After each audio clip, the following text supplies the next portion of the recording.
Olá pessoal, estamos aqui em mais um estudo bíblico da Palavra de Deus. Até quando? Em que situações nos leva a perguntar até quando? E é errado a gente fazer esse tipo de pergunta? Então a Bíblia vai nos responder. Peço que você confira. O primeiro versículo está em Isaías, no capítulo 6, versículo 11. Nós lemos exatamente isto. Então disse eu, até quando, Senhor? Respondeu, até que se assolem as cidades e fiquem sem habitantes, e nas casas não fiquem morador, e a terra seja assolada de todo. Segura esse versículo, vamos para o próximo, que está em Abacuque. No capítulo 1, versículo 2, nós lemos assim, o peso que viu o profeta Abacuque. Até quando, Senhor, clamarei eu? E tu não me escutarás? Gritarei violência e não salvarás? Olha só que interessante. Vamos para o próximo? Vamos meditar. Depois a gente chega a uma conclusão. Mateus, capítulo 17, no versículo 17. Nós lemos exatamente o que está escrito. E Jesus, respondendo, disse, ó geração incrédula e perversa, até quando estarei eu convosco? E até quando vos sofrereis? Trazei-mo aqui.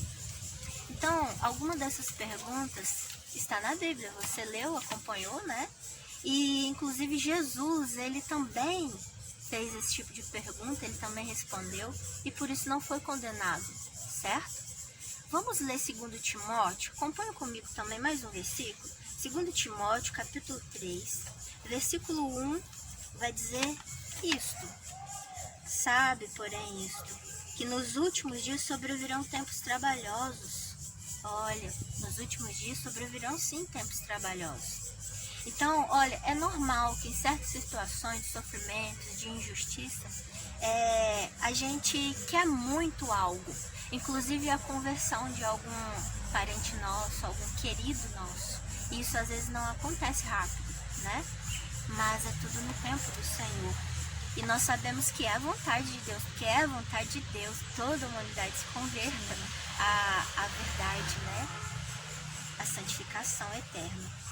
Então, até quando? Até quando, Tati? Essa é uma pergunta muito natural, né? É um questionamento assim, que como a gente viu, não só a gente, mas até no tempo bíblico, as pessoas se faziam, inclusive o próprio Jesus, né? Só que como que a gente consegue lidar quando a gente está nesse tipo de situação? Por exemplo, esperando, né, a realização de uma promessa do Senhor, ou em meio a uma dificuldade, tempos ruins, né? Porque na própria Bíblia, né, a Jaque leu, está escrito que sobreviriam tempos difíceis. Então, existem 2 pontos para a gente saber lidar com esse tipo de situação. E quem vai falar para a gente é a palavra de Deus. Abram lá em Tiago, capítulo 5, verso 7, onde vai estar escrito o seguinte. Sede, pois, pacientes, irmãos, até a vinda do Senhor. Eis que o lavrador espera o precioso fruto da terra e o aguarda com longa paciência, até que receba a chuva temporã e serôdia. Então, Tiago, que escreveu aqui pra gente, ele deu um exemplo, né? Sede, pois, pacientes, irmãos, até a vinda do Senhor. Então, é como se fosse uma comparação. Ele comparou aqui com o exemplo de um lavrador, né? Um agricultor. Ele planta, gente, e ele fica esperando o precioso fruto da terra, assim como ele mesmo nos disse. É a mesma coisa da gente esperando uma graça, esperando algo bom acontecer, esperando o fim daqueles tempos difíceis. Porém, esse lavrador, ele não pode controlar o tempo, ele não pode fazer a planta crescer rápido. Ele não pode controlar, por exemplo, a chuva temporã e serôdia, né, que é exemplificado aqui, que são chuvas sazonais, né, e não tem como. A única coisa que ele pode fazer é confiar e aguardar o tempo do Senhor. Então, o primeiro ponto pra gente é entender que nem tudo está sob nosso controle, está sob o controle de Deus, mas nem tudo a gente consegue controlar, né? Então a gente tem que esperar realmente que o Senhor faça vontade, porque se a gente crer num Deus que tudo pode e que tudo sabe, logicamente ele também sabe, né, Jaque, o tempo que ele quer que as coisas aconteçam, né? E o segundo ponto tá lá em Hebreus 6, verso 12, de maneira que não vos torneis negligentes, mas imiteis aqueles que, por intermédio da fé e da longanimidade, recebem a herança prometida. Então vejam só, nesse versículo aqui, alguém recebe a herança prometida. E quem são eles, né? Tá pedindo aqui para imitar essas pessoas. Então, se a gente tem que imitar, vamos ver o que eles têm, né? Pra gente ter também. Olha só, mas imitei aqueles que, por intermédio da fé e da longanimidade, recebem a herança prometida. Então, bem claro aqui, né, Jaque, que a chave para receber essa herança que a gente tanto quer é a fé e a longanimidade. E é interessante, né, que a longanimidade é uma coisa tão boa. O que significa, então, longanimidade, né? Vamos ver pela palavra do Senhor? Longanimidade. Abra Provérbios, acompanhe com a gente essa leitura. Provérbios 14, versículo 29. Nós lemos isto. O longânimo é grande em entendimento, mas o de ânimo precipitado exalta a loucura. Olha só. Então, uma pessoa longânima, ela é paciente, né? Ela espera. De um ânimo longo, e é uma pessoa que não se desespera, ela é calma, é mais tranquila, né? Ela entrega pro Senhor e confia mesmo. É um dos frutos do Espírito Santo, inclusive, nossa, né? Maravilhoso isso. Então isso você também pode ver na palavra de Deus, depois você confira por si próprio, lá em Salmo 103, no versículo 8, vai falar mais sobre isso. E nós, como filhos de Deus, nós precisamos procurar longanimidade nas nossas vidas, né? Paciência, ter esse espírito longo, de esperar, não se desesperar nas situações mais difíceis. Então, que nós possamos, nas lutas do dia a dia, a gente buscar esse fruto, o fruto desse espírito. Com certeza. E é uma questão, né, Jaque, que é importante não só para quem não é cristão, mas principalmente para os cristãos também, porque é um problema de hoje em dia, né? A nossa geração não sabe esperar muito, né? A gente às vezes foi criada ali, a nossa geração tem uma cultura de imediatismo. E na verdade a gente tem que ser longânime, conforme a palavra, né? Diz aí que a Jaque mostrou pra gente. Então, há pouco tempo, né, eu li para vocês aqui um versículo lá em Hebreus que pede que a gente imite, né, aqueles que recebem a herança prometida. Então, como a gente tem que imitar, eu procurei aqui exemplos na Bíblia, né, e eu trouxe um muito legal, que é o de Miqueias. Gente, lá em Miqueias, capítulo 7, depois leiam que são muitos versículos aqui, principalmente no versículo 1 a 7, ele narra o seguinte pra gente. Miqueias, né, era um profeta, e no tempo dele, Judá era governado por um rei muito mau, que ele se chamava Acás.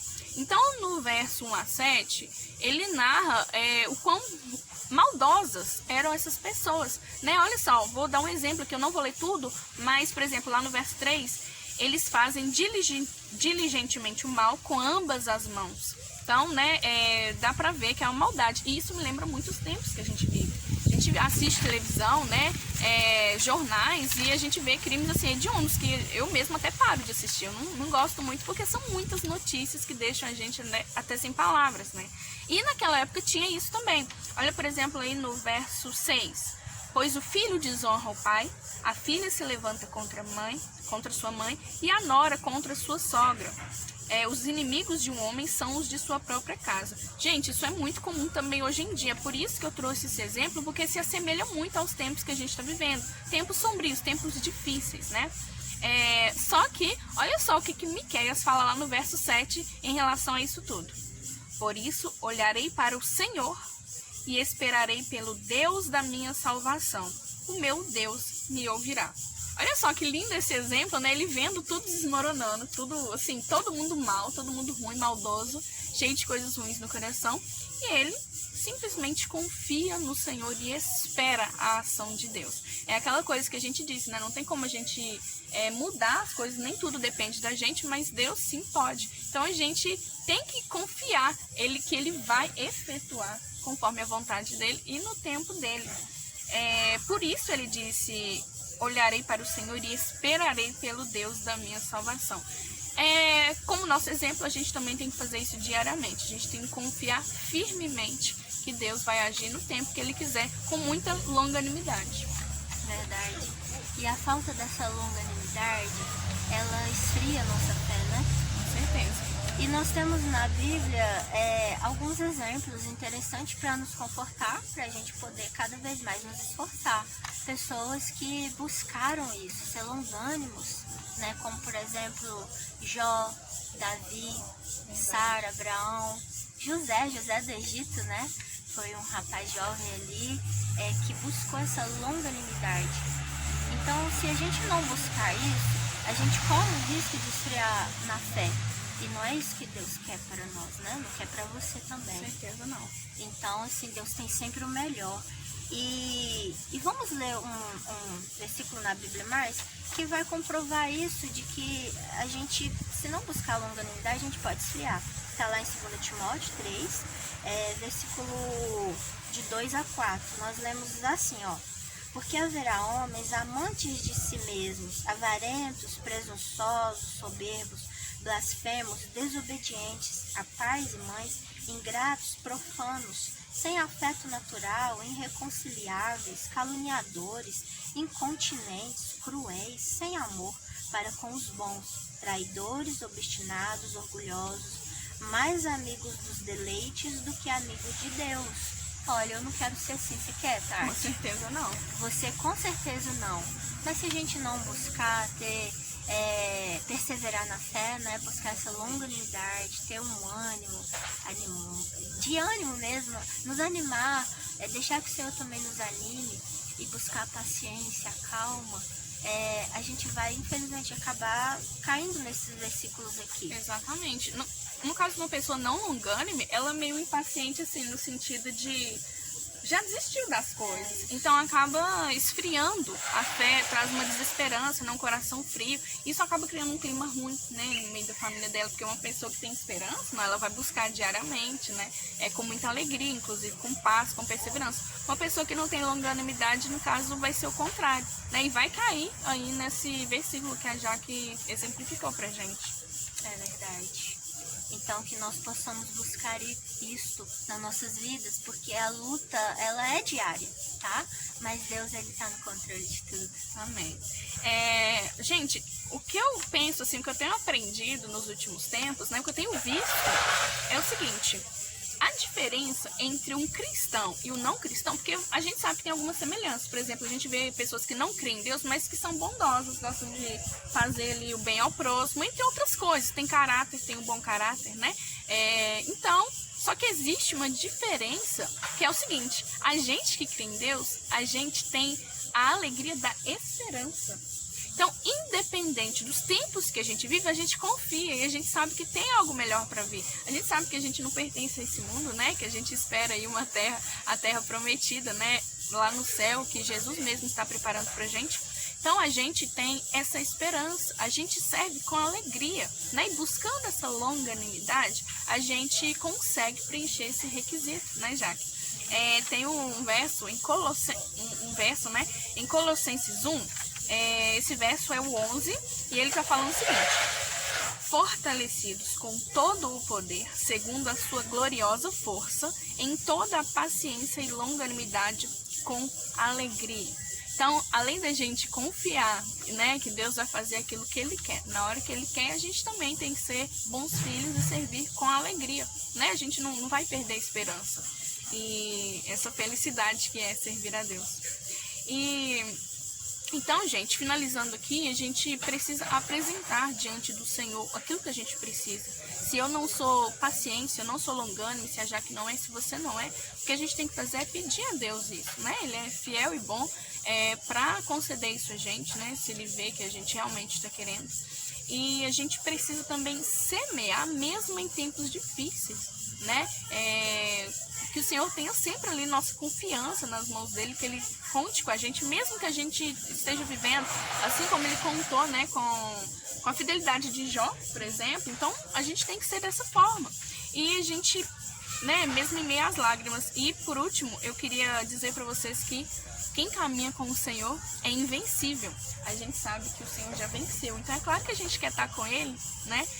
Vou finalizar aqui com um verso que é o que eu espero pra gente, que a gente possa dizer: o Senhor é a minha porção, diz a minha alma. Portanto, eu esperarei nele.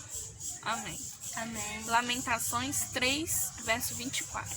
E não se esqueça, o Senhor, Ele é longânimo, Ele é piedoso, misericordioso, e Ele também espera com paciência. Então, que nós possamos, né, Tati, buscar mais essa perfeição. Amém. Até quando? Todos os dias nos esforçando. Graça e paz, da parte de Deus e de Cristo, seja sempre com vocês e com nós. Amém. Amém.